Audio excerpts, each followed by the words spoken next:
Bienvenue dans cette nouvelle vidéo consacrée aujourd'hui au barbecue et son incidence sur le risque de cancer.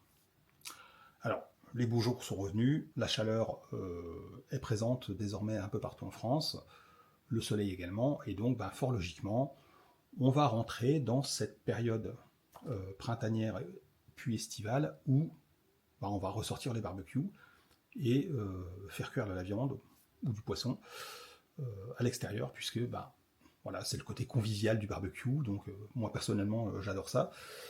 Et donc la question peut se poser, puisqu'en fait le barbecue a quand même une certaine mauvaise réputation entre guillemets au niveau de la dangerosité de sa cuisson.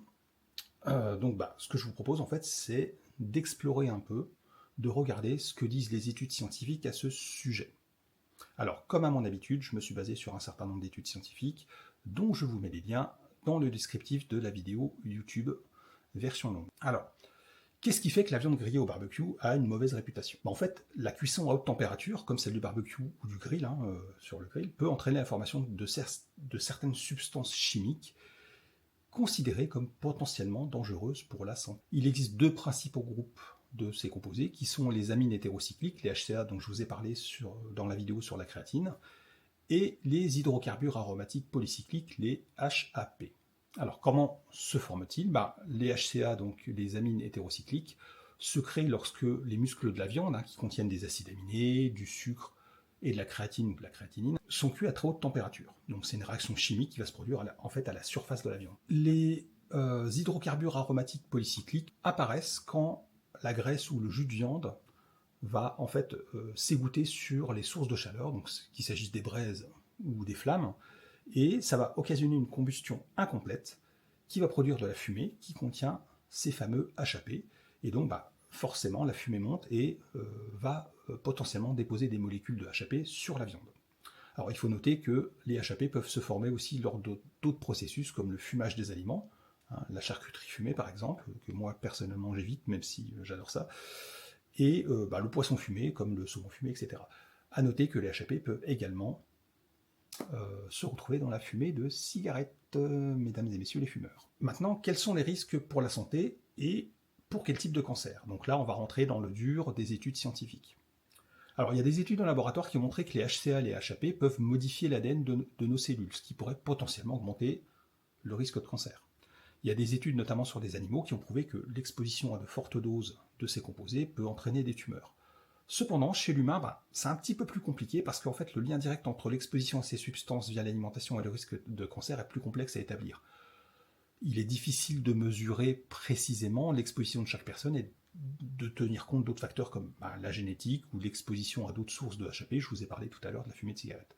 Donc là, c'est un petit peu difficile de faire une relation de cause à effet certaine chez l'humain, puisqu'en fait, on a un mode de vie... on n'est pas des rats de laboratoire, donc c'est un petit peu plus compliqué. Malgré ces difficultés, il y a quand même certaines études épidémiologiques qui ont suggéré qu'une consommation élevée de viande très cuite, frite ou faite au barbecue pouvait être associée à un risque accru de certains cancers, notamment le cancer colorectal, le cancer du pancréas ou le cancer de la prostate. Par exemple, il y a une méta-analyse d'études prospectives qui a examiné les liens entre la consommation de viande rouge et transformée, les méthodes de cuisson, le fer hémique, les amines hétérocycliques et le cancer de la prostate. Il y a une autre méta-analyse, elle, qui a trouvé une association significative entre la gestion de HCA provenant de la cuisson de la viande et un risque accru d'adénome et de cancer colorectal.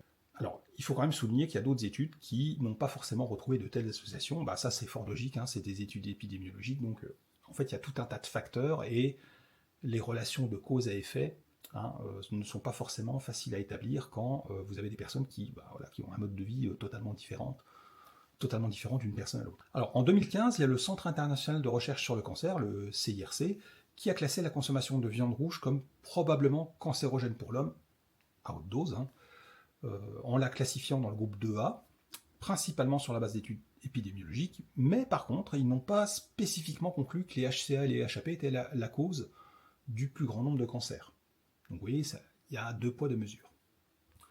Alors, tout ça pour dire que, globalement, il y a quand même un risque potentiel et que, moi personnellement, je conseillerais de faire attention et donc d'essayer de limiter les risques quand on fait du barbecue. Alors, il y a 8 conseils qu'on peut appliquer pour limiter ces risques, hein, et puis limiter la formation de HCA et de HAP.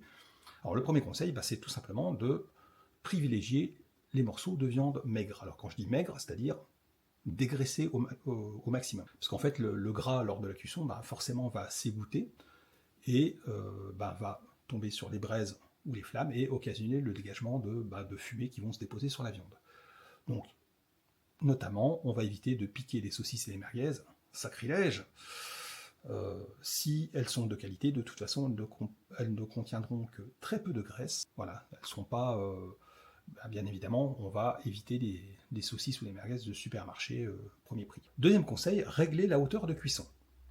La grille, en fait, doit être suffisamment éloignée des braises pour que la viande cuise à la chaleur et non directement au contact des flammes. Les flammes, hein, les flammes d'un barbecue, c'est à peu près 500 degrés. Donc ça commence à faire beaucoup, dans la mesure où il faut essayer de ne pas dépasser une température de cuisson de l'ordre de 220 degrés. Donc pour ça, en fait, on va placer la grille à au moins 10 cm des braises pour un barbecue horizontal, ou alors opter pour un barbecue vertical. Je ne sais pas si vous avez déjà vu. C'est un barbecue, vous avez une première grille dans laquelle on va mettre le charbon de bois ou le bois, et une seconde grille mouvante dans laquelle on va mettre la viande, et donc ça va cuire verticalement. Et l'avantage, c'est que les fumées occasionnées par la combustion ne vont pas pouvoir se déposer sur la viande. Et puis en plus, ça va permettre une meilleure répartition de la chaleur. Enfin bon, voilà. C'est quelque chose qui est assez innovant et qui permet de limiter les risques. Alors on peut bien évidemment aussi utiliser du papier d'aluminium. Bon, perso, je ne suis pas fan, hein, l'aluminium, voilà. Ou alors cuire en papillote pour limiter l'exposition directe. Autre conseil, si vous utilisez un barbecue au charbon de bois, préférez le charbon de bois épuré, donc catégorie A, avec plus de 85% de carbone, ce qui limitera l'émission de particules nocives lors de la combustion. Autre conseil, assurez-vous que les allumes-feu, si vous en utilisez, ont complètement brûlé avant de mettre la viande sur le grill, notamment les allumes-feu chimiques, hein, vous savez, les petits carrés qu'on va allumer, puisqu'en fait ils contiennent des composés inflammables qui vont dégager des substances potentiellement toxiques, et donc on va éviter bien évidemment de mettre les aliments tant que ces allumes-feu ne sont pas complètement consumés. Et donc on ne les utilisera jamais pour raviver le feu, hein, bien évidemment. Autre conseil, retournez la viande régulièrement, puisqu'en fait ça va permettre de réduire la formation de HCA par rapport à une cuisson sans retournement fréquent. En fait, ça va limiter la formation de zones entre guillemets carbonisées, hein, vous savez, les endroits un petit peu noirs sur la viande. Et donc, ces parties noires, donc ça c'est le conseil suivant, on va, si on a, les retirer avant consommation, bien évidemment. Et on évitera aussi de consommer des sauces faites à partir du jus de cuisson, puisqu'en fait, le jus de cuisson, par définition, peut être potentiellement exposé plus particulièrement aux composés nocifs. Autre astuce, notamment pour la viande de volaille, hein, si vous avez des grosses cuisses de dinde ou de poulet, c'est de pré-cuire cette viande au four et ensuite utiliser le barbecue uniquement pour griller en surface.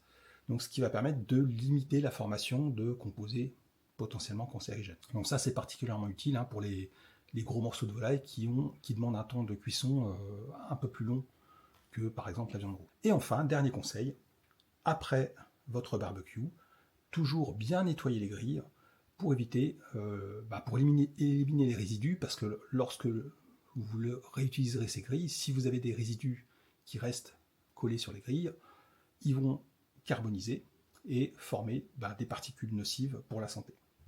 Voilà, j'espère que ces 8 conseils vous aideront à limiter les risques, hein.